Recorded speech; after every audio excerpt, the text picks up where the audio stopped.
আজ আমি আপনাদের সাথে বিরিয়ানির রেসিপি শেয়ার করব। আমি এখানে প্রায় 750 গ্রাম মতো মাংস নিয়ে নিয়েছি। তার মধ্যে নুন, হলুদ, জিরে গুঁড়ো, ধনে গুঁড়ো আর কাশ্মীরি লঙ্কার গুঁড়ো দিয়ে আর দেবো আধখানা মতো পাতিলেবু। পাতিলেবুর রসটা ভালো করে নিগড়ে নিয়ে ভালোভাবে মাংসটাকে মাখিয়ে নেব। মাংসটা এসব দিয়ে মাখানো থাকলে কি হয় যে মাংসটা নরম হয় এবং এই পাতিলেবুর রসে মাংসটা অনেকটা নরম হয়ে যাবে। এটা খানিকক্ষণ মাখিয়ে চাপা দিয়ে রেখে দেবো। আর দেবো 2 চামচ মতো সাদা তেল। ওটা আমি প্রথমে ভুলে গেছিলাম, তারপর মাখানোর পর তারপর আবার দিয়েছি। এই যে 2 চামচ সাদা তেল দিয়ে দিলাম, দিয়ে আবার মাংসটাকে মাখিয়ে ভালো করে চাপা দিয়ে রেখে দেবো। এবার চালটাকে আমি এখানে প্রায় 700 গ্রাম মতো চাল নিয়েছি। চালটাকে ভালোভাবে 2-3 বার ধুয়ে জলটা পাল্টে ধুয়ে নেব। দিয়ে ধোয়া হয়ে গেলে চালটাকে পুরোপুরি ভিজিয়ে আধা ঘন্টা থেকে 1 ঘন্টা মতো রেখে দেবো। চালটা ভেজানো থাকলে ভাতটা তাড়াতাড়ি হয়ে যায় এবং ভাতটাও ঝরঝরে হয়। এখানে নিয়ে নিয়েছি 2টো মতো গোটা রসুন ছাড়িয়ে, কিছুটা আদা। আমি মোটামুটি নিয়েছি 6 ইঞ্চি মাপের একটা আদা, 10টা মতো কাঁচা লঙ্কা, আর এখানে আছে 8টা পেঁয়াজ। এগুলো একসাথে একবারে মিক্সিতে পেস্ট করব।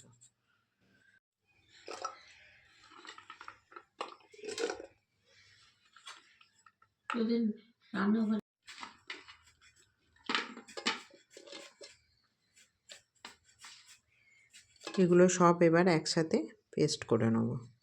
এখানে আমি নিয়ে নিয়েছি 10 পিস মতো আলু। আপনারা আপনাদের হেড বুঝে যতটা লাগে ততটা দেবেন।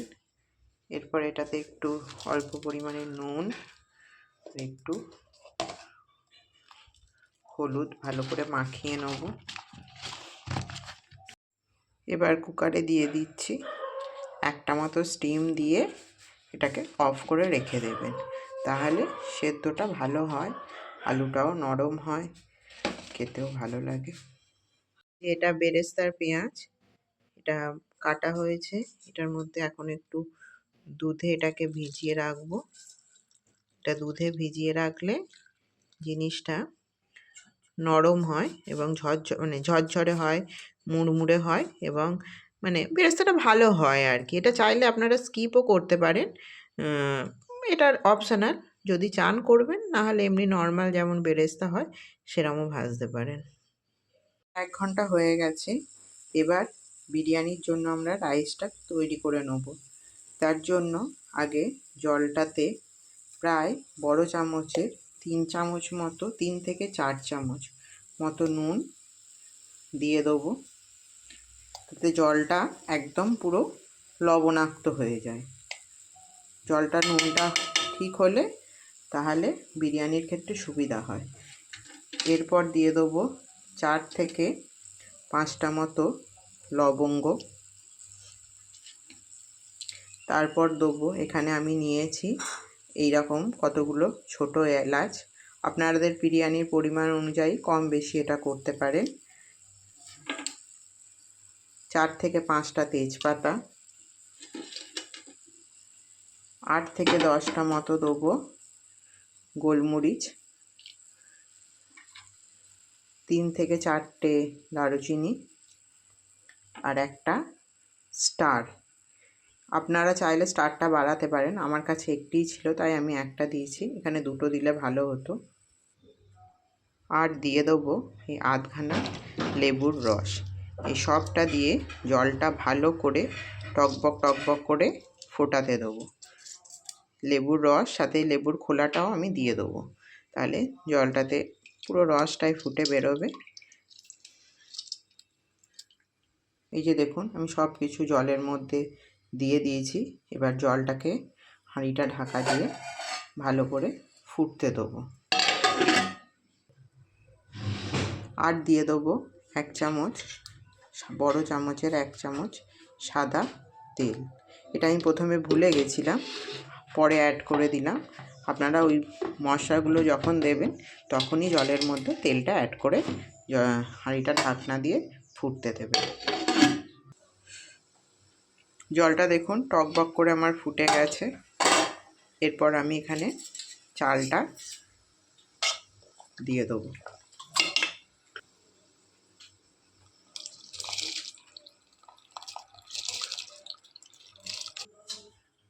চাল দেওয়া হয়ে গেছে, আমি আবার এটাকে চাপা দিয়ে দেবো। ভাতটা 80% মতো হবে, তার থেকে বেশি যেন ভাতটা না হয়, তাহলে ভেঙে যেতে পারে। ভাতটা ফুটলে ভাতটা দেখে নেবো, ভাতটা যেন 80% হয়। দেখুন গাইস, ভাতটা প্রায় হয়েই গেছে। আমি এবার এটার ফ্যানটা ঝরিয়ে নেবো, কারণ বেশি হয়ে গেলে ভাতটা ভেঙে যেতে পারে। স্ট্রেনারে ভাতটা ঝরাবো। এই যে আমি এরকম স্ট্রেনারে ভাতগুলো ফ্যান ঝরিয়ে নিয়েছি। এতে কি হবে, এয়ারটা পাস হলে ভাতটা ঝরঝরে হবে, ভাঙবে না, আর চালটাও ঠিকঠাক থাকবে, দেখতেও সুন্দর লাগবে।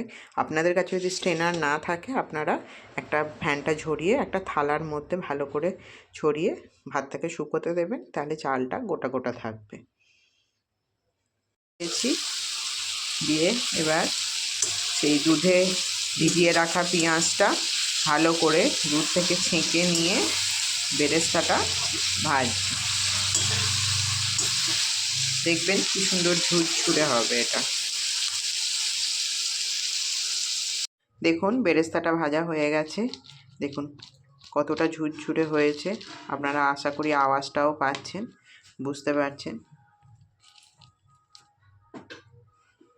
সেই ম্যারিনেট করে রাখা চিকেনটা এইবার আমরা এটা এই বেরেস্তাটা ভাজার তেলে আস্তে আস্তে চিকেনগুলোকে ফ্রাই করে নেব।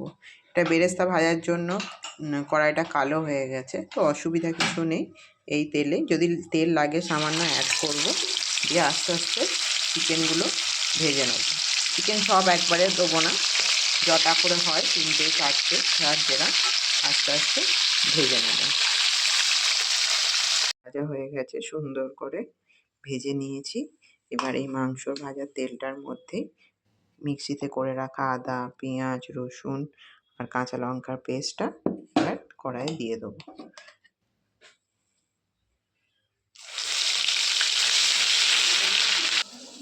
এই যে পুরো মশলাটা দিয়ে দিয়েছি।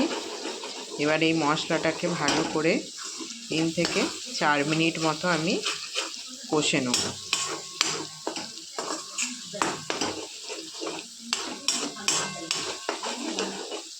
এই যে মশলাটা আমি খুব ভালো করে 2 থেকে 3 মিনিট মতো কষে নিয়েছি।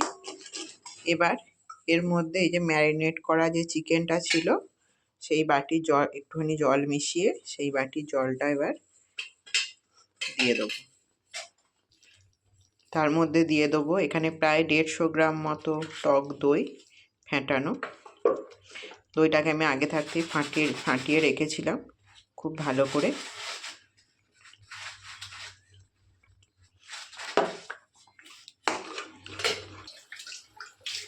এবার দিয়ে দেবো 1 চামচ মতো চিনি, আর দিয়ে দিচ্ছি এখানে নুন। নুনটা আপনারা বুঝে ব্যবহার করবেন, কেননা অলরেডি মাংসতে আর আপনার ভাতের জলে নুন দেয়া আছে, তো নিজেদের স্বাদ অনুযায়ী নুনটা দেবেন। দিয়ে এবার মশলাটাকে ভালো করে কষাবেন যতক্ষণ না এটা থেকে তেল ছাড়ছে। দেখুন আমার মশলাটা কষা হয়ে গেছে, এখানে সুন্দরভাবে তেল ছেড়ে দিয়েছে। এরপর আমরা দিয়ে দেবো এখানে বিরিয়ানি মশলা। আমি এখানে 2 চামচ মতো বিরিয়ানি মশলা অ্যাড করব। বিরিয়ানি মশলাটা দিয়ে দিলাম। এবার ভালো করে আর একটু কষে নেব।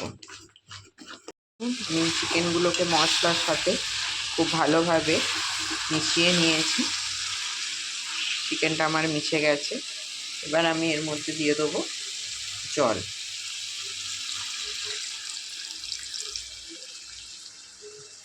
জল দিয়ে চাপা দিয়ে মাংসটাকে আমি 10 মিনিট ফোটাবো।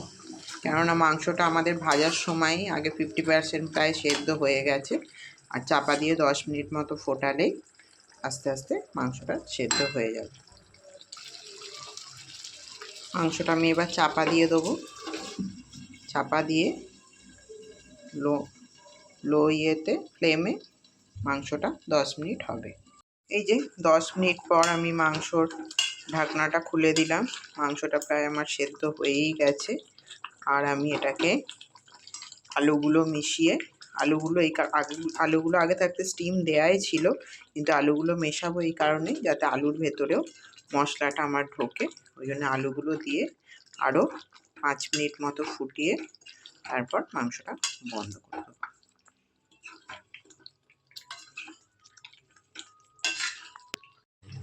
10 মিনিট হয়ে গেছে। 10 মিনিটের পর আমি ঢাকনাটা খুলে দিলাম।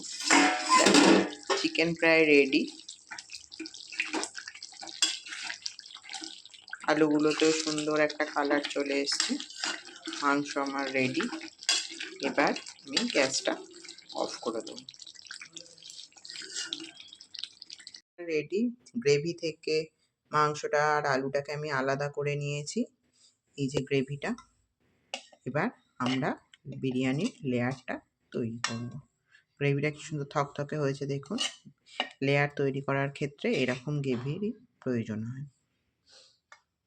এই যে এর মধ্যে দিয়ে দিলাম এবার গাওয়া ঘি। ঘিটাকে আমি ভালো করে বুলিয়ে নেব গোটা হাঁড়িটার গায়ে।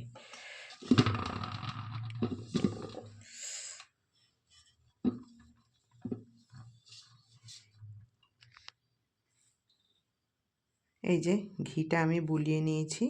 এবার আমি নিচতে একটা ভাতের লেয়ার তৈরি করব। ঘিটা যেন সবাই একটু ভালো করে লাগাবেন গোটা হাঁড়ির গায়ে, বা যে যাতেই করেন, হাঁড়িতে বা ডেচকিতে, তাহলে দেখবেন তলাটা ধরবে না। এবার দিয়ে দিলাম এর মধ্যে একটু গ্রেভি।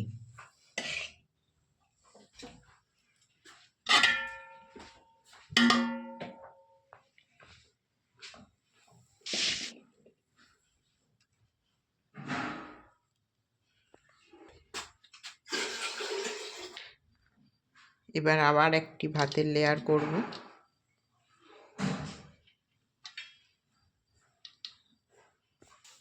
এবার দিয়ে দেবো আলু।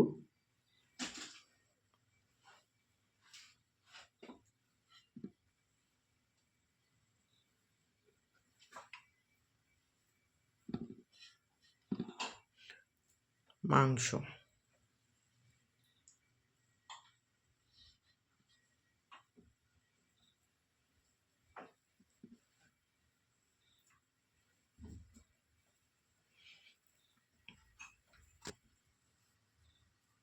এবার ওপর থেকে আবার একটা ভাতের লেয়ার তৈরি করব।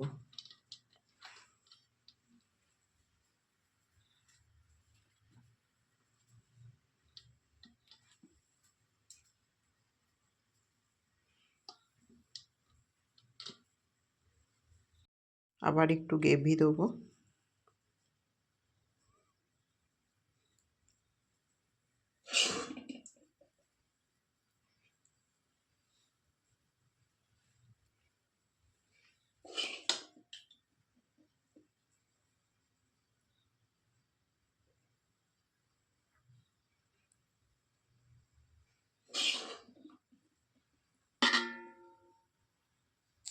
গ্রেভিটার ওপর থেকে আবার ভাতের একটি লেয়ার করে দিয়েছি। এবার আমি মাংস আর আলু করব। চেষ্টা করবেন এর আগের ক্ষেপে যেখানে যেখানে মাংসটা দিয়েছেন এবার তার ওপরে ওপরে আলুটা দেওয়ার। এটা নিজের চোখের আন্দাজে করতে হবে, কারণ আপনি যখন লেয়ারটা করবেন আপনি বুঝতে পারবেন যে আপনি এর আগে মাংসটা কোনখানে দিয়েছিলেন।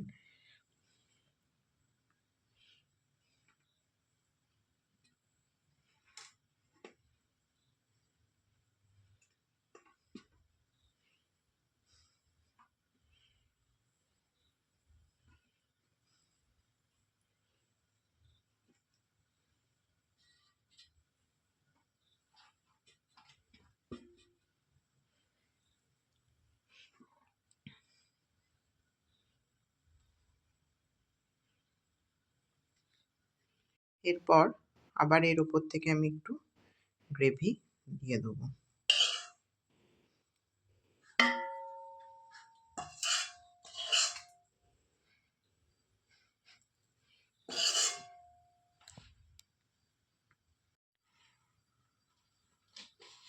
এর ওপর দিয়ে দেবো পেঁয়াজের ভেজে রাখা বেরেস্তাটা।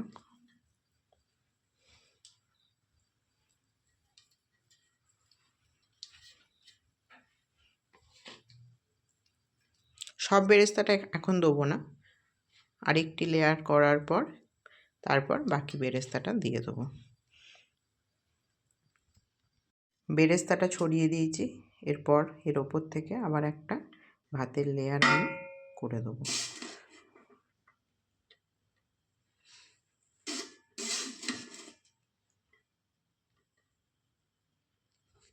এই ভাতটার ওপর থেকে আমি 3 চামচ মতো বিরিয়ানি মশলা আরও ছড়িয়ে দেবো।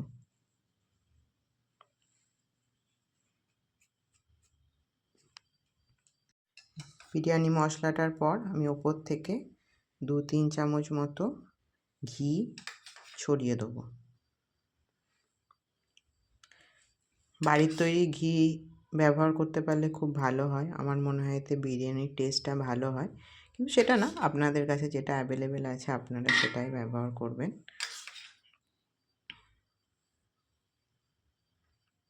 বেরেস্তা আমি যেটা রেখেছিলাম এরপর এটা আমি উপর থেকে ছড়িয়ে দেবো।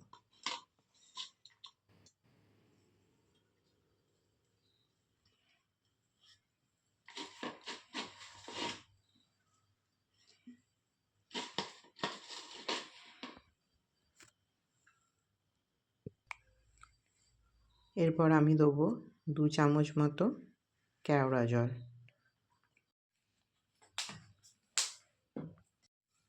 এবার দিচ্ছি এটা গোলাপ জল, 3 চামচ গোলাপ জল ছড়িয়ে দেবো। আমি দিচ্ছি 5 ফোঁটা মতো মিঠা আতর, আপনারা যেরম পছন্দ করেন আপনারা সেরম দেবেন, যে যেরম স্মেলটা পছন্দ করে সে সেরম দেবে। এবার দিয়ে দেবো আগে থাকতে আমি এটা তৈরি করে রেখেছিলাম দুধের মধ্যে কেশর ফুড কালার দিয়ে। এটা অপশানাল, আপনারা চাইলে এটা স্কিপ করতে পারেন, তবে এটা দিলে একটু কালারটা ভালো হয়। এই যে এটা আমি আস্তে আস্তে এবার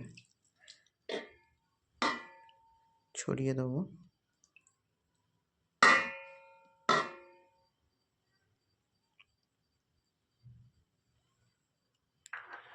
আমাদের লেয়ারিং করা কমপ্লিট, এবার আমি বিরিয়ানির হাঁড়িটা চাপা দিয়ে দেবো।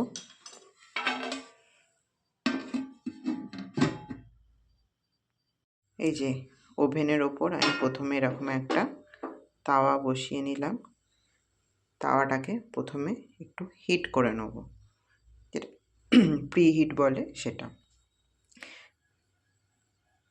তাওয়াটা আমার প্রি হিট করা হয়ে গেছে, আমি হাঁড়িটা এই যে বসিয়ে দিলাম। কেননা তাওয়াতে যদি না বসাই, ডিরেক্ট আগুনের ওপর বসালে এটা তলাটা ধরে যেতে পারে বা লেগে যেতে পারে, ওই জন্য প্রথমে আমি হাই ফ্লেমে, এটা একদম হাই ফ্লেমে পুরো 5 মিনিট হবে, স্টিমে দমে থাকবে, তারপর লো ফ্লেমে আরও 10 মিনিট থাকবে। আর হাঁড়িটার ওপরে আমাকে একটি ভারী চাপা দিতে হবে। আমি হাঁড়িটার ওপরে একটি নোড়া চাপা দিলাম, যাতে করে এটা ভারী হলে স্টিমটা বেরোবে না এবং দমটা ভালো হবে।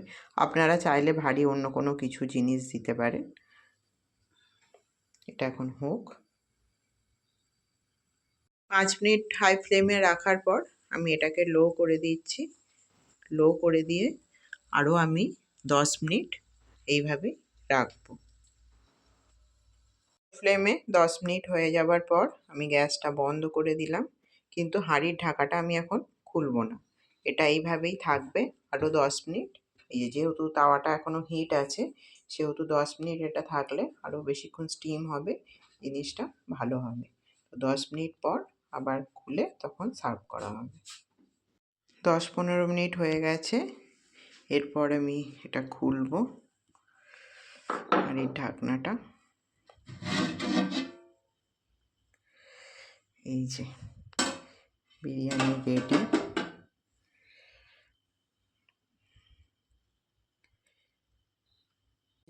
বিরিয়ানি রেডি, গরম গরম সার্ভ হয়ে গেছে, এবার খাওয়া হবে। যদি ভালো লাগে লাইক, কমেন্ট অ্যান্ড সাবস্ক্রাইব অবশ্যই করবেন।